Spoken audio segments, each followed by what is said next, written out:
Life was filled with guns and war, and everyone got trampled on the floor. You like my sexy glasses? I find if I read with these, I can see better.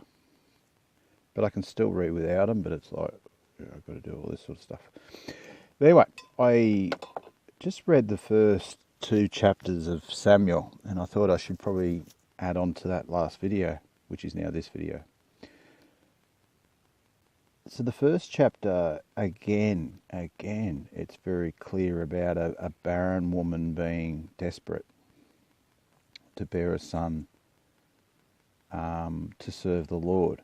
Now, a lot of these books start with, now there was a certain man. Now, I'm thinking those certain men are great in the eyes of the Lord and are of the seed. And this lady, Hannah, she was married to him, but she was barren. Now, why was she married to him when she was barren? It's for this immaculate birth later on. Because she's barren, and she begged, and the Lord heard her, and she gave birth to David. Now, something I really missed in Judges is, and I lamented it earlier in the video, is the reason why certain people had this voice with the Lord. Well, they probably only did in spirit, as we do now, because the Lord wasn't around by the looks of it. And the judges were there to judge the men in the eyes of men, but the Lord was still there to judge. The Lord was still there to judge as the Lord does. So that answers that. So that's good.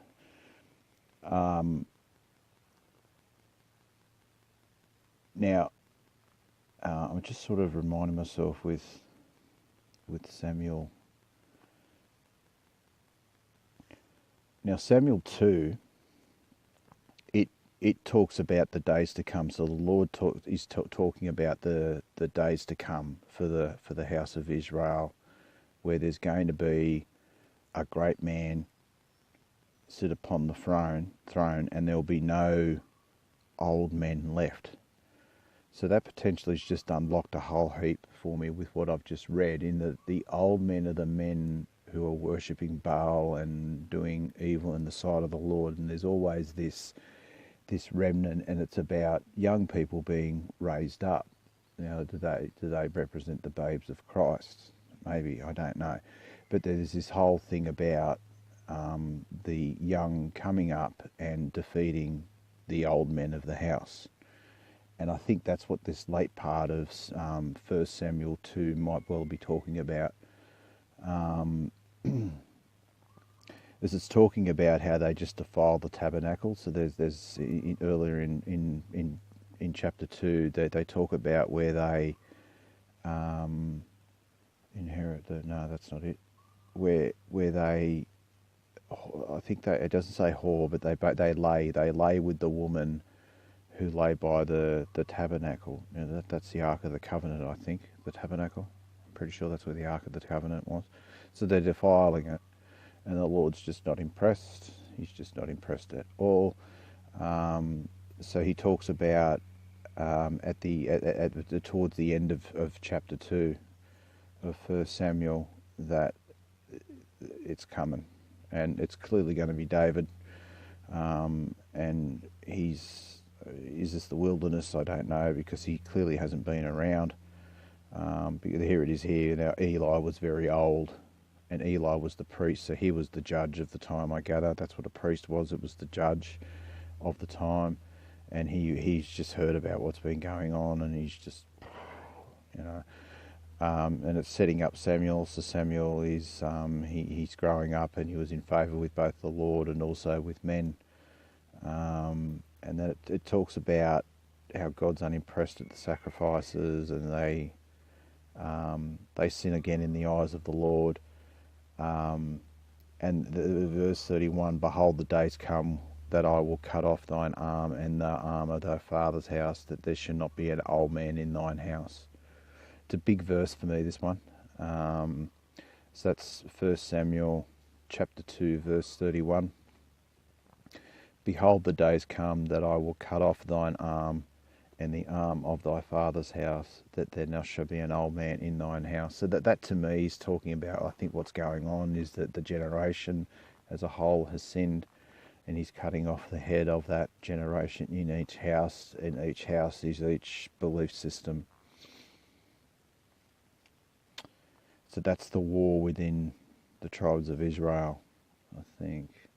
And that's what this still is. It's still the tribes of Israel. It's Samuel, and he's about to reign over them.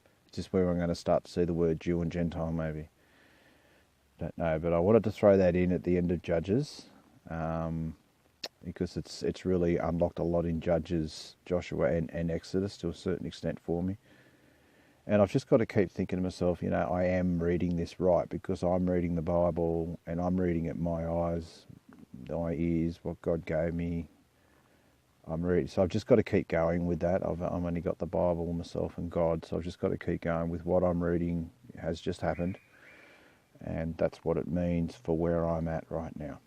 So I'm going to keep doing that. People might look at these videos when I upload them who care about me and go, no. But I don't think so. I think I'm on the right track here. But it's going into a period now where the Lord wasn't around, and now he's going to be around again in a big way throughout Samuel. So it'll be interesting to see how Samuel responds. I gather, given that it's on such a grand level now, that it's all about a great time, a great man who we got to know, from a very early age, who's probably going to be around a while, because I hear a lot about David. It'll be interesting to see, because clearly it's going to be about his direct relationship with the Lord. I'm sure that's not going to be glossed over. So we read on, we learn, and we try. We try and keep the obvious in mind as well, because Judges, the whole book was about a time where God wasn't around, and he instilled judges to judge, because I think he'd had enough.